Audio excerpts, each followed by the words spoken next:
everyone, I'm Weis Dietitian Taylor, and today I'm bringing you a recipe video in partnership with our friends over at Cabot Cheese. And today's recipe is a delicious Mexican quinoa soup. So this is a great hearty recipe that'll keep you warm during these colder winter months. So we're gonna go ahead and get started here.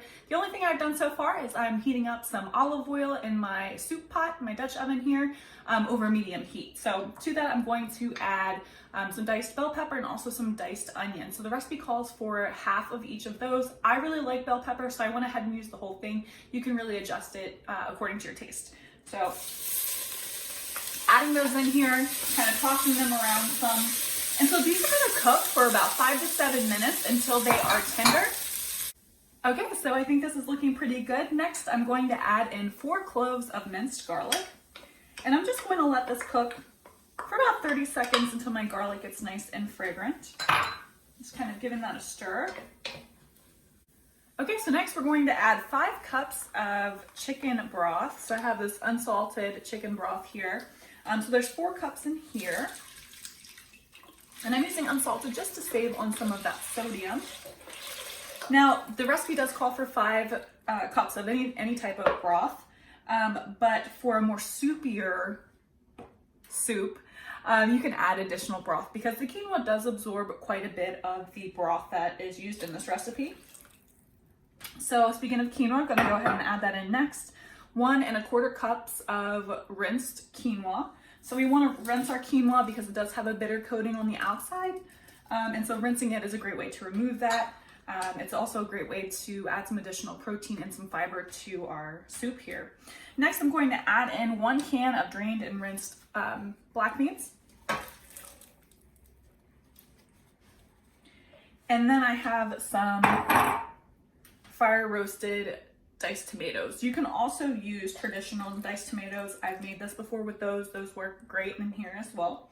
Lots of great flavor. Next, I have 8 ounces of canned tomato sauce. And then I have some diced green chilies. So these are mild. If you like more spice, you could always use the diced jalapeno chilies for more of a hot flavor here. And then I'm going to add in a couple of spices. So I have 2 teaspoons of chili powder. I have 1 1/2 teaspoons of cumin. And then 1 teaspoon of coriander. And so now I'm just going to stir this all together. And then we are going to let this come to a boil and then reduce the heat, partially cover it, and then we'll let it cook for about 20 to 25 minutes until our quinoa is nice and cooked through, and then we'll come back and finish this up. Okay, so my quinoa is nice and cooked, and so we do have 4 more ingredients to stir in. So I'm going to use 4 ounces of this Vermont Seriously Sharp Cabot cheddar cheese that I grated. So 4 ounces is about half of the block of cheese there. And going to go ahead and add that in and give it a little bit of a stir here. Then I'm going to add about 1 cup of some frozen corn,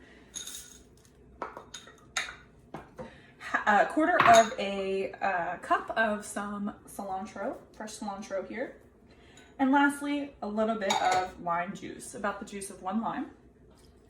And so now I'm just going to combine this all together. And then we can let it cook for a couple more minutes until that cheese is nice and melted and the corn is nice and cooked through. And then just like that, you're ready to serve. So you can add this to a bowl, top it with some sour cream maybe, maybe some extra cilantro, or maybe even some more of this delicious grated Cabot cheddar cheese here. So you can find the link for today's recipe in the video description. I hope that this gave you some recipe inspiration. Thanks for watching.